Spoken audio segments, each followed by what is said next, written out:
कि ये मैं क्यों लाता हूँ, निशानी बताने के लिए लाता हूँ, कोई शौक नहीं कि मैं आपको सिर्फ याद दिलाना चाहता हूँ। पिछले बार शमीम भाई आप आए थे, मैं आया था, शामी भी आया था, और मैडम किधर है, किधर है? नहीं, एक मिनट, आपने रास्ते की मांग की थी, बराबर है? मैंने क्या कहा था कि कल से शुरू, आज खत्म होने को आया, बस याद दिलाता हूँ आपको। अब इधर से एक रास्ता निकलेगा ऐसा, और वो जाएगा वाई जंक्शन की तरफ, और वाई जंक्शन से एक रास्ता निकलेगा, वो जाएगा विक्रोली की तरफ।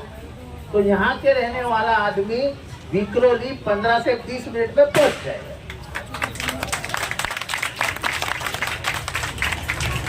और लोग बोलते जितेंद्र रावत ने क्या काम किया, बताओ मैं, बताइए जरा उनको मैंने क्या काम किया है। जो एक काम करता है उसको याद रहता है। हा? जो एक काम अभी करता है उसको मैं ये मुझे क्यों याद आ रहा, क्योंकि इधर ही मीटिंग थी और इधर ही मैंने कहा था कि ये रास्ता कल से शुरू,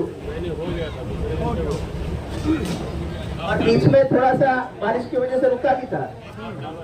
अरे भाई आपको ही मैंने दुआई दी थी ना कि रास्ता शुरू हो जाएगा, तो बात छोड़, देखो बात है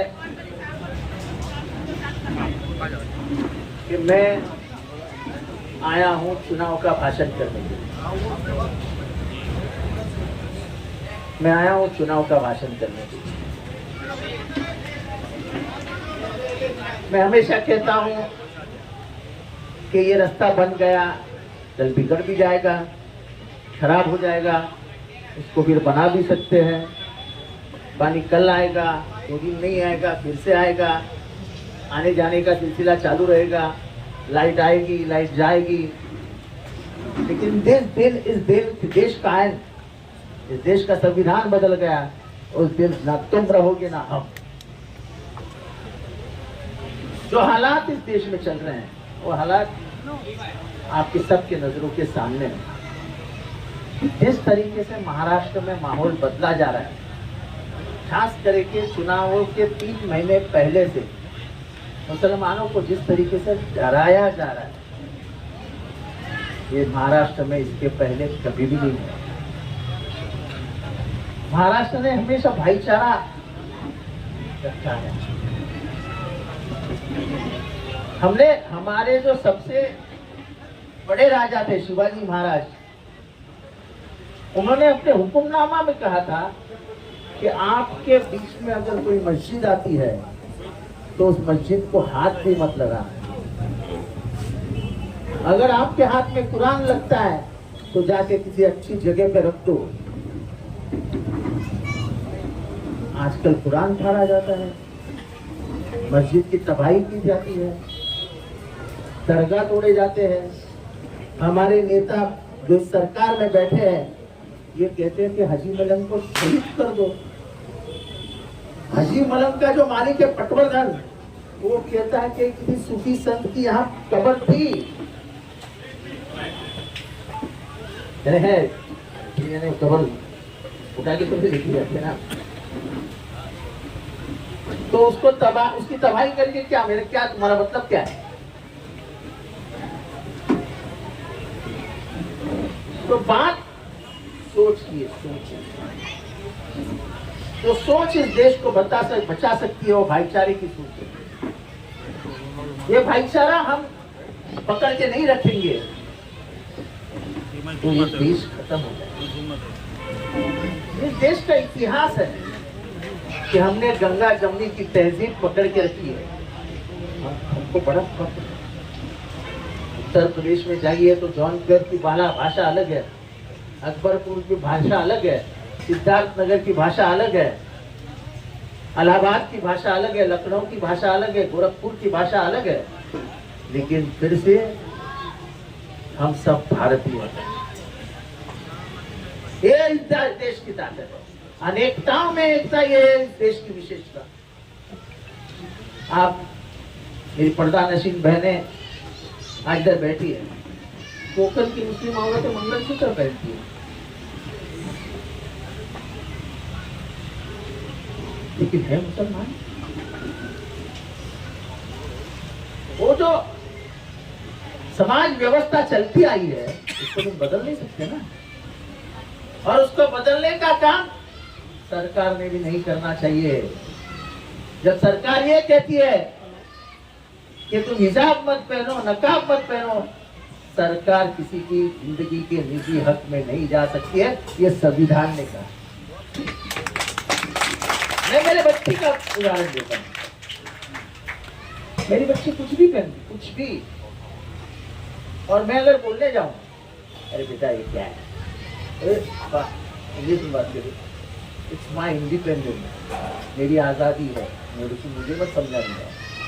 नौजवान बच्चे हैं, बाप को उल्टा सीधा सुना देते हैं, सबके ही नौजवान बच्चे वही करते हैं, लेकिन ये आज़ादी उनको समझ में आती है। तुम किसी की आज़ादी मार नहीं सकते, और इस देश में आज़ादी मारने का काम हो रहा है।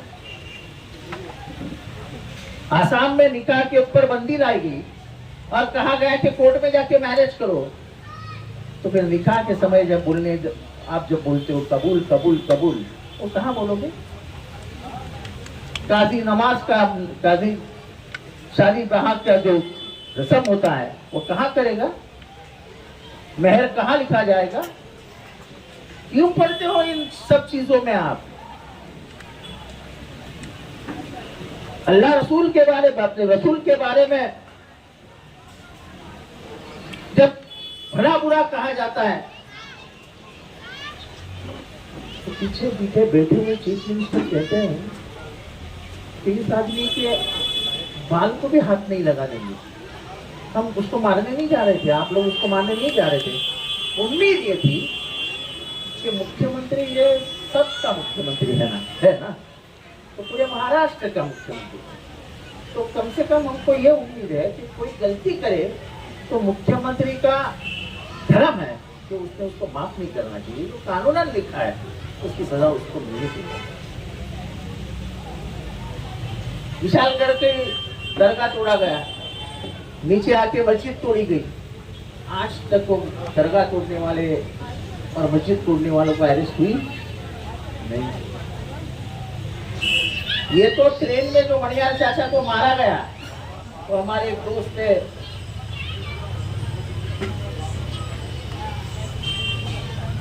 पत्रकार रवि कामदार, उन्होंने कुछ बातें मुझसे कही। उसके पहले मैं पुलिस स्टेशन पहुंच गया था, लेकिन उन्होंने जो बातें मुझे समझाई, अरे यार तुम्हारे बाप की उम्र के आदमी को मार कैसे सकते हो?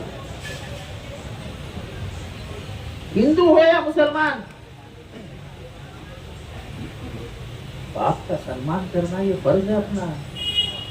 उसके इधर फाइट मारना ये कौन से धर्म ने तुमको सिखाया था भाई? मैं नहीं चाहता तो उस दिन वो निकल जाते बाहर। मैं गया, दूसरे दिन उनके कलम बढ़े, आज भी वो जेल में बंद है क्योंकि हाई कोर्ट ने भी उनको जामीन नहीं दिया। बात उनको जामीन मिली कि नहीं मिली ये नहीं, 10 लोगों को इससे सबक मिल गया कि हम अपने हाथ में कानून नहीं ले सकते।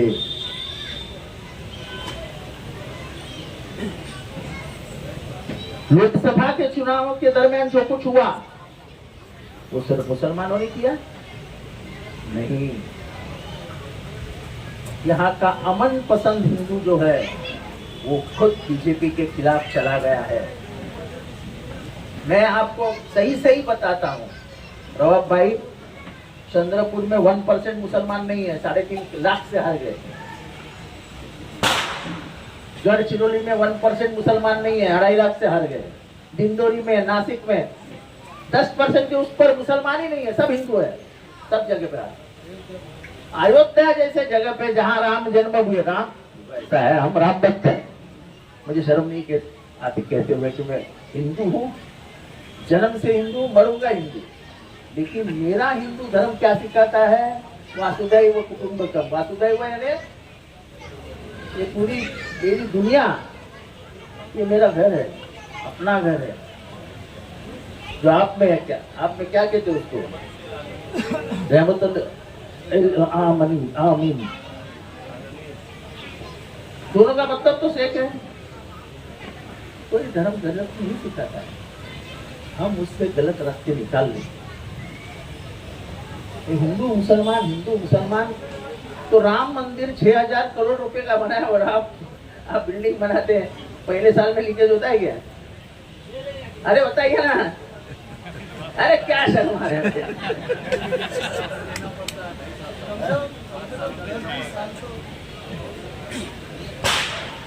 राम मंदिर में पहले साल इतना लीकेज हुआ कि राम खुद पूरे बारिश में सुबह से लेकर शाम तक स्नान करता था। हमारे राम भगवान को नहीं छोड़ा उन्होंने। फिर राम भगवान ने क्या किया देखो, राम भगवान ने उनको अयोध्या में हरा दिया। राम भगवान जहां जहां कदम लगाए, ऐसे इतिहास में बोला जाता है हर जगह पे हार गए।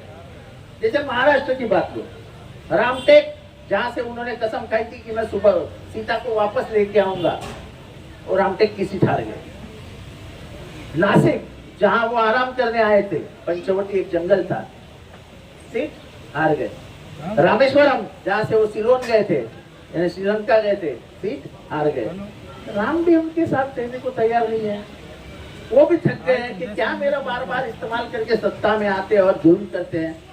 जो जुल्म किसी भी भगवान को पसंद नहीं आता है। बात डेवलपमेंट की है, डेवलपमेंट होती रहेगी, पानी बढ़ेगा, पॉपुलेशन बढ़ता जाएगा, इमारतें बढ़ती जाएंगी, टावर्स बनेंगे, सब बनते रहेंगे। लेकिन फिर से एक बार कहता हूं कि जिस दिन इस देश की विचारधारा बदल गई और आरएसएस की विचारधारा जिस दिन इस देश में आई, उस दिन समझ लो कि यहाँ का दलित, यहाँ का पिछड़ा, मैं पिछड़ा हूं, और मुसलमान, इसकी लड़ाई है, ये विचारों की लड़ाई है। आज डॉक्टर बाबा साहब अम्बेडकर ने वोट का हथियार दिया है आपके हाथ में। डॉक्टर बाबा साहब अम्बेडकर ने आपको एक वोट दिया है, रवाब भाई को एक वोट दिया है, और अडानी को भी एक ही वोट दिया है। आप लखपति हो, रवाब भाई करोड़पति है और अडानी अब्जपति है, तो उसको 20 वोट, उनको 10 वोट और तुमको 3 वोट, ऐसा नहीं है ना। सभी को एक वोट दिया है। इस वोट की ताकत क्या है? इस वोट की ताकत तलवार जैसी है कि बिना खून से आप पूरी राजवट, यानी पूरी सरकार फेंक सकते हो। ये है 5 साल के बाद की तुम्हारी ताकत। लेकिन हम वोट देते ही नहीं है। ये तो अच्छा हुआ ये लोकसभा में आप जाग गए, इसलिए 400 पार का नारा लगाने वाले अमित शाह और नरेंद्र मोदी 240 पे आ गए और 56 इंच की चीज 24 इंच पे आ गए। ये सब आपकी कमाल है, आप और अमन पसंद हिंदुओं की। वोटिंग से कभी दूर मत रहिए। देखो ऊपर भी पूछा जाएगा कि जब जुल्म जालिम कर रहा था तो तुम क्या कर रहे थे? क्या बोलोगे? वोट नहीं दे रहे थे? क्या बोलोगे कि हम वोट के लिए गए नहीं थे? तुमको वोट के लिए जाना पड़ेगा, ये जिम्मेदारी है तुम पे। वोट करना ये जिम्मेदारी है, क्योंकि जुल्म और जालिम को सहन करना दोनों गुनाह है। तो वो गुनाह तुम करोगी? ये तो करते आजकल। तो बात यह है कि महाराष्ट्र में जो माहौल बिगड़ रहा है, डेवलपमेंट तो जितेंद्र आव्हाड करता ही रहेगा, उसका वो शौक है, लेकिन लड़ना। बाबा साहब अम्बेडकर ने तुम्हारे हाथ में जो हथियार दिया है उसका इस्तेमाल करो। ये गवर्नमेंट को उठा के फेंक देना है। यहाँ पे इंडिया अलायंस का सरकार लाना है, और उसके लिए आप सभी लोग मेहनत करके, मेरी निशानी क्या है पता है ना?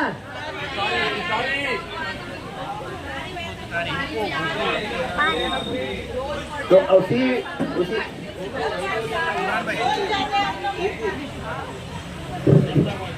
तो उसी के सामने का बटन दबा के मुंब्रा के विकास के लिए, लेकिन महाराष्ट्र और देश को बचाने को मदद कीजिए, क्योंकि ये तुम्हारा जो आमदार है सिर्फ विकास नहीं करता है। जब मुंब्रा में धर्मांतरण का सवाल खड़ा हुआ और उत्तर प्रदेश पुलिस ने कहा कि 400 लोग धर्मांतरित हुए और हमारे यहाँ से 50 लड़के उठाने आए, तो कौन गया था पुलिस स्टेशन सवाल पूछने के, बताओ एक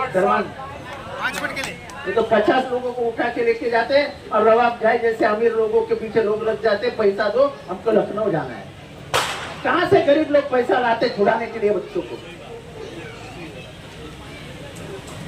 10-10, 12-12 बजे रशीद कंपाउंड में लोग घुस जाते थे, पुलिस घुस जाती थी, कोई पूछने वाला नहीं था। जैसे रशीद कंपाउंड का कोई है क्या इधर अभी? निकल रहे 2 मिनट में निकल रहे। अब आती है क्या पुलिस रशीद कंपाउंड में?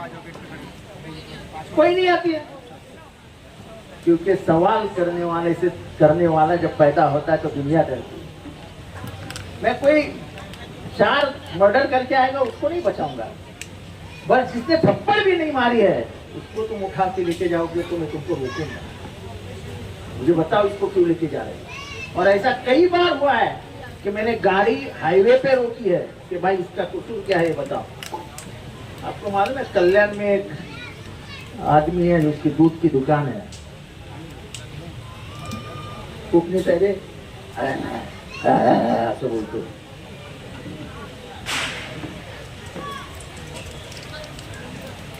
तो उसको लेके गए थे कल्याण से, घाटकों पर तक पहुंचा। मैंने फोन लगाया, इंस्पेक्टर का नाम लेना नहीं चाहता हूँ कि चालू है। मैंने बोला भाई इसका काम गुनाह क्या है? ये सब ऊंची आवाज में बात करता है, ये गुनाह है क्या? तो मैं भी करता हूँ, अल्लाह कसम देता हूँ। 5 मिनट में उसको उठा दिया, बोले जा, फिर से पीछे पड़ेगा तो टैक्सी का पैसा ले और जा। ये मेरा काम।